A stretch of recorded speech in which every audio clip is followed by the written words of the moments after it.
दोस्तों, एक बड़ी डेवलपमेंट हुई है इंटरनेशनल क्रिकेट के अंदर, क्योंकि आजकल क्रिकेट का दौर दौरा है कि बांग्लादेश के किसी प्लेयर को आईपीएल की ऑक्शन पे भारतीय जो आईपीएल होती है उन्होंने बाय नहीं किया। अब ये क्या कहेंगे कि ये ऐसे ही हो गया? नहीं, ये भारत के जय शाह साहब ने, अमित शाह साहब ने, नरेंद्र मोदी साहब ने, डॉक्टर जयशंकर साहब ने, ये मोहम्मद यूनुस साहब और बांग्लादेश को सबक सिखाया कि हम जब मर्जी तुम्हें बाइकआउट कर दें, जब मर्जी तुम्हें निकाल दें, और हम डिटरमिन करेंगे कि तुमने खेलना या नहीं खेलना। थोड़ा सा पीछे चले जाएं, कुछ साल पहले पाकिस्तानी प्लेयर्स को आईपीएल में लेना बंद कर दिया गया था। क्यों? क्या पाकिस्तानी प्लेयर्स अच्छा नहीं खेल सकते? क्या अच्छे बैट्समैन नहीं है? अच्छे बॉलर नहीं है? अच्छी फील्डिंग नहीं करते? ग्लोबल रैंकिंग में नाम नहीं है? क्या वजह है? सिर्फ एक वजह है, India is using IPL as a tool for coercion.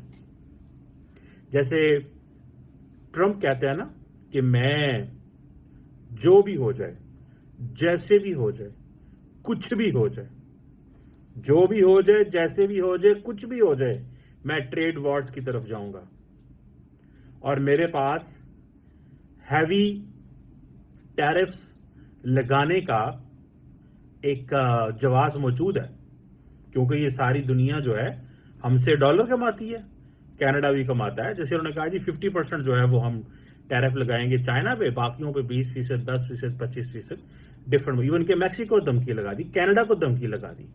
So it means they are using trade as an instrument to change the behaviours of other nations.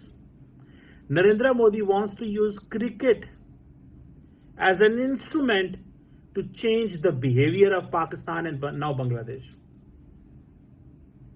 अगर ये लॉजिक नहीं बनती तो मुझे बताएं।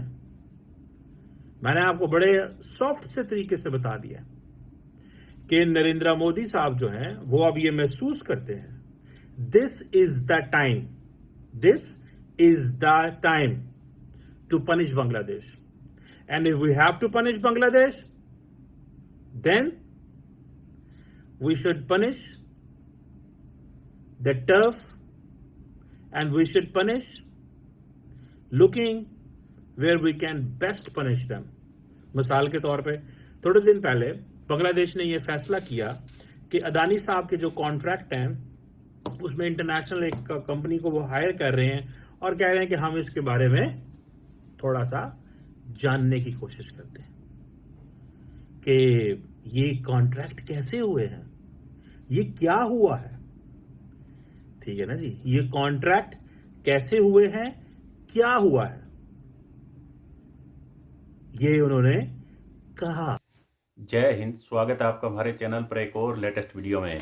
दोस्तों, अगर आप ये वीडियो YouTube पर देख रहे हैं, प्लीज़ हमारे चैनल को सब्सक्राइब कर लीजिएगा। अगर फेसबुक पर देख रहे हैं तो फेसबुक पेज को फॉलो कर लीजिएगा और वीडियो को ज़्यादा से ज़्यादा शेयर ज़रूर कीजिएगा। हम आपके लिए पाकिस्तानी मीडिया की एक से एक लेटेस्ट वीडियो लेकर आते रहते हैं। तो दोस्तों, अभी आपने देखा होगा पाकिस्तानियों ने एक बार फिर से PSL को पूरी तरह से फ्लॉप करने का प्लान बना चुके हैं, क्योंकि दोस्तों जिस टाइम IPL हो रहा होगा उसी टाइम इन्होंने PCL कराने का फैसला किया है। तो दोस्तों, यह किसी भी तरह से PSL को आपने देखा होगा किस तरह से यह IPL के मुकाबले में लाकर खड़ा करने की कोशिश कर रहे हैं। लेकिन जिस तरह दोस्तों उसमें थर्ड क्लास खिलाड़ी खेलते हैं, अब कोई भी दोस्तों को किसी भी क्रिकेट टीम का बड़ा खिलाड़ी PSL में खेलने के लिए नहीं जाता। आपने देखा होगा IPL में जिस तरह से करोड़ों रुपए में खिलाड़ी बिक रहे हैं, उतनों को दोस्तों अगर 5-7 खिलाड़ी IPL के लिए जाते हैं उतने में सारा PSL हो जाता है। तो पाकिस्तानियों की दोस्तों औकात तो अब बिल्कुल ऐसी रही नहीं है कि किसी भी तरह से BCCI का मुकाबला कर सके। अब जो चैंपियनशिप ट्रॉफी को लेकर या जिस तरह की दोस्तों बार्गेनिंग ICC के साथ कर रहे हैं, सिर्फ अपना भाव बढ़ा रहे हैं कि ICC से जो भी फंड मिलेगा उसमें 30% तो एक्स्ट्रा PCB को देना कर दिया है, शायद इसको कुछ और बढ़ा दिया, इससे ज़्यादा कुछ भी नहीं है। और पाकिस्तानी मीडिया आप देखिएगा 2 दिन बाद किस तरह से यही पाकिस्तानी मीडिया PCB के फैसले को सही बताता हुआ नजर आएगा। तो चलिए दिखाते हैं हम आपको एक बहुत ही बढ़िया और मजेदार वीडियो। इससे पहले वीडियो को लाइक प्राइम जरूर कर मिनिस्टर ने लीजिएगा। दौरा किया था एक, वो पता नहीं कि टूर्नामेंट की क्या सीरीज हो रही थी, या आई थिंक वर्ल्ड कप था या क्या चीज, आई फॉरगॉट दैट। सो अब देख लें कि क्रिकेट के साथ चीजें बेहतर हो रही। अब इंडिया को ने सोचा कि बांग्लादेश को पनिश कैसे करें। उन्होंने कहा जी खिलाड़ी नहीं लेने हमने, आपके खिलाड़ियों की क्या औकात है, हम खरीदेंगे नहीं। मुझे वैसे ये लगता है कि इंडिया बहुत जल्दी कर रहा है इन पनिशिंग। जितना बड़ा इंडिया मुल्क है, जितना बड़ा इंडिया करेक्टर है, जितना बड़ा इंडिया के इंटरेस्ट है पूरे खित्ते के अंदर, अगर वो इमीडिएटली बांग्लादेश को पनिश करना शुरू कर देगा एंड ऑलिव ब्रांच नहीं देगा। देखें आपको अपनी पावर का इस्तेमाल कैसे करते हैं। कोर्जन इज अ टूल, जो कि उन्होंने सोचा कि ये सिग्नलिंग है।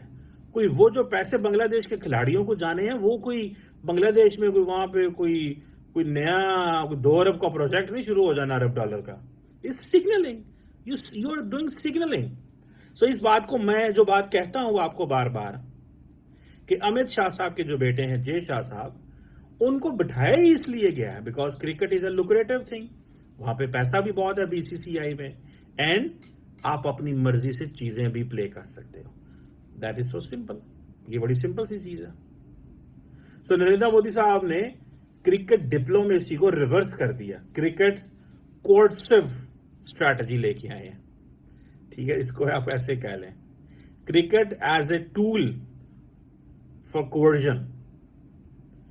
अगर आपको याद हो, जब मालदीव्स के कुछ लोगों ने डेरोगेटरी रिमार्क्स दिए थे प्राइम मिनिस्टर मोदी के खिलाफ, जिसको हम सब ने कंडेम किया था कि भले जितने मर्जी इख्तलाफात हों, जो हेड्स ऑफ स्टेट्स होते हैं, हेड्स ऑफ गवर्नमेंट्स होते हैं, फॉरेन मिनिस्टर्स होते हैं, जो टॉप टियर लीडरशिप होती है, कभी भी उनके बारे में बिलो द बेल्ट बात नहीं करनी चाहिए, because they are the representative of another nation. Another nation has picked them as their elected representative.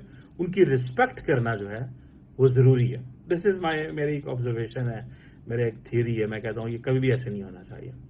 अब नरेंद्र मोदी जो है, उन्होंने मालदीव्स को बता दिया, खुद कुछ नहीं बोले। और आपको पता है, आप जो मर्जी देख लें, नरेंद्र मोदी खुद कुछ नहीं बोलते, अपने इदारों से छोटी छोटी चीजें कराते हैं। और पूरे मालदीव्स के अंदर शोर मच गया कि जी इंडियंस तो अब मालदीव्स नहीं जाएंगे। ठीक है, तो मालदीव्स वाले कांपना शुरू हो गए। उन्होंने कहा ये होगा तो असी किसे जावांगे, तो की होएगा, तो किंज होएगा, तो की करिए, तो किधर जाइए। You getting my point. So ये चीज जो है, that is something very very important. इसको रीड करने की जरूरत है। One should read this, one should understand this. अगर क्रिकेट को एज ए टूल इस्तेमाल किया जाता है, कोर्जन के तौर पर एज ए टूल इस्तेमाल किया जाता है कि हाँ जी हमने पाकिस्तान को दिया था तो हमने ठीक कर दी थी तबीयत पाकिस्तान की, ठीक कर दी थी ना तबीयत पाकिस्तान की, अब बाकी भी ठीक हो जाएंगे सारे इंशाल्लाह। ठीक है, this is what Narendra Modi, जाहिर बात है वो इंशाल्लाह तो नहीं कह रहे होंगे। सो मुझे ऐसे लगता है, what I believe and what I find is कि ये जो प्राइम मिनिस्टर मोदी की स्ट्रैटेजी है, अभी देखिए पाकिस्तान के हवाले से भी चीजें क्लियर नहीं है। अब कल फैसला होगा, पाकिस्तान की तकदीर का फैसला कल करेंगे। और सुनने में ये भी आता है कि वो कह रहे हैं कि पाकिस्तान के ऊपर बोझ डालो, रोब डालो और कहो कि you will lose all the rights to host Champions Trophy if you do not follow the hybrid model. ये है कोर्जन, ये है coercion. This is called as coercion. इसे कोर्जन बोलते हैं पायन। और जितनी पाकिस्तान की हुकूमत बीसीबी पर्टिकुलरली घबराया हुआ है, अगर मैं उनकी जगह होता, मोहसिन नकवी साहब की जगह पे, तो मैं एक स्टैंड लेता और मैं ये कहता कि नहीं, हमें वो करना चाहिए जो पाकिस्तान के नेशनल इंटरेस्ट में। और पाकिस्तान का नेशनल इंटरेस्ट ये है कि पाकिस्तान बाकी ममालिक के बराबर है। अगर पाकिस्तान की क्रिकेट टीम भारत जा सकती है तो भारत की क्रिकेट टीम को पाकिस्तान आना चाहिए। अगर पाकिस्तान की क्रिकेट टीम श्रीलंका जा सकती है, जिम्बाब्वे जा सकती है, it can go any country in the world, तो वो क्यों नहीं आ सकते? वो क्यों नहीं आ सकते? रही बात सिक्योरिटी की, सिक्योरिटी देना हमारी जिम्मेदारी है, पहले भी दी है, आइंदा भी देंगे। सो ये जो चीज है, मैं समझता हूं कि इस पे ये जो इंडिया ने क्रिकेट का इस्तेमाल शुरू कर दिया as a coercive tool, that is something very, it could be a problem. याद रखिएगा, ये बहुत बड़ी प्रॉब्लम बन सकती है। ये कोई छोटी चीज नहीं है। इट मीन्स कि इंडिया के पास ऑप्शन ज्यादा हैं इस वक्त दूसरे मुल्कों को पनिश करने के, and cricket is just one of that. बाकी देखिए, सिंपल सी बात है, इंडिया के पास ऑप्शंस क्या हैं? Pakistan, Bangladesh, Canada for instance, 3 ऐसे मुल्क हैं विच इंडिया कैन ओपनली से जी हॉस्टाइल एनवायरमेंट है वहां पे, ठीक है जी। Terrorism, religious extremism, militant Islamic terrorist, ठीक है, ये लफ्ज कनाडा के अंदर खालिस्तानी टेररिस्ट, ये वो लफ्ज है, जारी बात है, जो इंडिया बोलता है। एक टफ लाइन वो लेते हैं, लेकिन साथ साथ वो समझते हैं कि जो इकोनॉमिक वर्जन है वो शुड यूज इट, बिकॉज उनको पता चल गया है कि बांग्लादेश जो है वो। तो देखा होगा दोस्तों किस तरह से पाकिस्तानी मीडिया जिस तरह आईपीएल में पाकिस्तानी खिलाड़ियों को पहले ही दफा कर रखा है, इनको आईपीएल में खेलने का किसी भी तरह मौका नहीं मिल रहा। और दोस्तों बांग्लादेशियों को आपने देखा होगा कोई 1-2 खिलाड़ी पर आते थे, लेकिन इस बार तो परफॉर्मेंस की बेस पर किसी भी बांग्लादेशी खिलाड़ी को नहीं चुना गया। लेकिन पाकिस्तानियों ने प्रोपेगेंडा शुरू कर दिया कि भाईजान भी जिस तरह पिछले आपने देखा होगा बांग्लादेश में जिस तरह सरकार तख्तापलट हुई थी, उसके बाद भाईजान थोड़ा पाकिस्तान के करीब आए थे, उनका नतीजा भी अब बांग्लादेशियों को मिल रहा है। तो ऐसा कुछ भी नहीं है दोस्तों, बात तो यही थी कि बांग्लादेश में कोई ऐसी परफॉर्मेंस करने वाला खिलाड़ी नहीं था कि जो आईपीएल में खेल सके। लेकिन पाकिस्तानियों ने एक तरह से प्रोपेगेंडा करना शुरू किया है कि यह हमारी वजह से अब बांग्लादेशियों को भी आईपीएल में बैन कर दिया गया है। और उधर देखा होगा पीएसएल में किस तरह से बिल्कुल थर्ड क्लास खिलाड़ी पाकिस्तानियों को पीएसएल अब इस बार चलाने के लिए मिलेंगे। और इंग्लैंड ने दोस्तों पहले ही साफ कर दिया है कि इंग्लैंड के जितने भी खिलाड़ी है वह सिवाय आईपीएल और इंग्लैंड की जितनी भी घरेलू क्रिकेट होती है उसके सिवाय वह कहीं भी मैच नहीं खेलेंगे। तो यह भी पीएसएल के लिए काफ़ी बड़ा झटका होगा। हम आपके लिए पाकिस्तानी मीडिया की और भी एक से एक लेटेस्ट वीडियो लेकर आते रहेंगे। मिलते हैं अगले वीडियो में, तब तक जय हिंद, वंदे मातरम।